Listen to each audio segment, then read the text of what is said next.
All right, y'all. It happened again, man. It happened again. And if I'm being honest, I don't think it's going to stop. I think it's going to keep going. I think, if anything, it's going to get more pronounced as time goes by. But we have another special election where Democrats absolutely trounced the Republicans in what can only be described as a humiliating fashion. So last time we talked about this, there was an election in Texas that the Democrats last held the seat in like 1990 or something preposterous like that. And they wound up winning pretty convincingly. Well, now we have a Louisiana state house primary, or a special election primary, House 60. And you have Chastity Martinez, the Democrat, beats the Republican Brad Daigle. But get this. So this is a Trump plus 13 district. And the Democrat ended up winning by 27 points. 27. So that's a 40-point swing, y'all. 40-point swing. So look, by that logic, if you look at that math, there's not a single safe Republican seat in the entire goddamn country.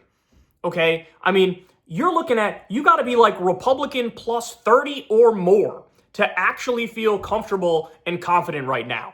And what we're seeing is, even where Republicans decided to gerrymander, now that's backfiring too, where I read an article this week that even where Republicans gerrymandered, it looks like Democrats could still pick up 3 seats because of basically the snapback when it comes to certain demographics. So like Hispanics, for example, they voted more for Trump than any Republican in modern history. Well, now not only did they revert to the mean, where now they're supporting Democrats, they're supporting them more than they did in 2016, right? So it's not only reverting to the mean, it is more than reverting to the mean. And that's across the board when it comes to Hispanics, when it comes to independents, when it comes to young people. We're witnessing like the mass collapse of MAGA right in front of our eyes. And look, it should come as no surprise to people when these people have carte blanche and when they hold every lever of power.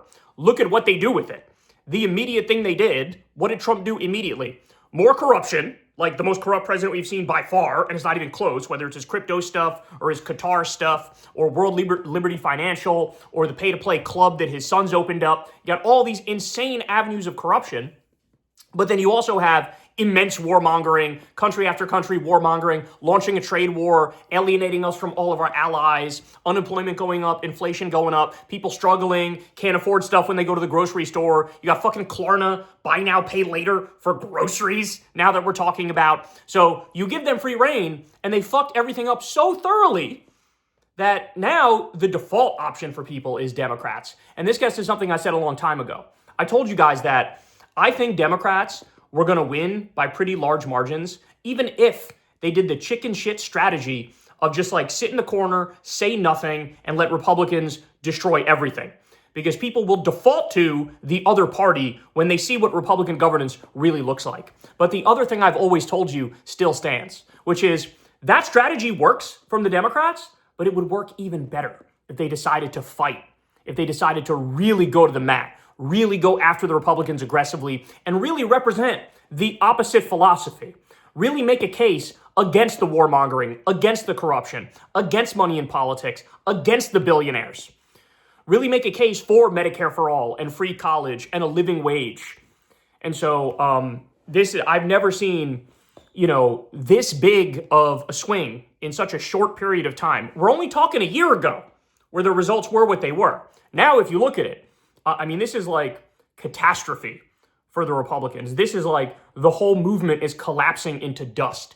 People said after Obama exited the scene in 2016, they said, look, there was, the Democrats lost 1,000 seats for Democrats around the country under Obama. And there was a bit of like a void after Obama in that the Democratic Party was in the wilderness a little bit and lost, and they didn't have that strong figurehead anymore.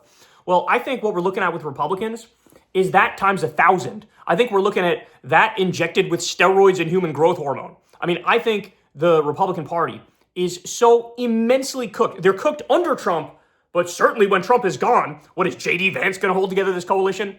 There's not a snowball's chance in hell that J.D. Vance can hold together this coalition. So again, amazing story here. Louisiana State House 60, a special election primary, and with 91% reporting, it was The Democrat winning, Chastity Martinez, 63.5% to 36.6%. So again, it's a plus 13 pro-Republican, pro-Trump seat. The Democrat is winning by 27 points. That's a 40-point swing, ladies and gentlemen. And we've already seen that. We've seen that in Mississippi. We've seen that in Texas. We've seen that in Iowa. Seemingly every time I do one of these breaking news segments and I'm telling you about a special election, it's about how the Republicans imploded into dust and the Democrats, without even, it's literally the meme that they use for China, where it's like President Xi, do nothing, win. That's right now, that's exactly what's happening with Democrats. But again, imagine a system where the Democrats actually fought. Imagine a system where the Democrats actually repped the opposite philosophy of the Republicans and went after MAGA, went after the fascists, went after the warmongers, went after the billionaires. Then you'd be looking at, shit, there literally wouldn't be a single safe seat in the country for Republicans. Like I said, right now you need like Republican plus 30 or more to feel comfortable, okay? But if Democrats actually fought, shit, it would need to be Republican plus 45 for them to feel comfortable. So, man, those midterms can't come fast enough. But again, we got to make it too big to rig because we know what the Republicans are going to do. Trump's already showing every sign in the world that he's like, oh, I'm going to try to steal this shit. Of course. I'm seizing ballots from 2020 in Fulton County, Georgia. You know, I'm coming up with new laws to show IDs that don't even exist in order for you to be able to vote. That's literal, by the way. There's all sorts of fuckery going on right now where they're obviously trying to ballot spoil and ballot purge. And you got Steve Bannon, Sloppy Steve, talking about sending ICE to the polls to intimidate voters. So they're going to try every trick in the book to hang on to power, especially since they know they just went on a crime spree and there might be accountability if they lose. So that means we just got to show up in bigger numbers and make it too big to rig. But big deal. Now you have deep red Louisiana where Democrats are winning. So Republicans, you're in trouble.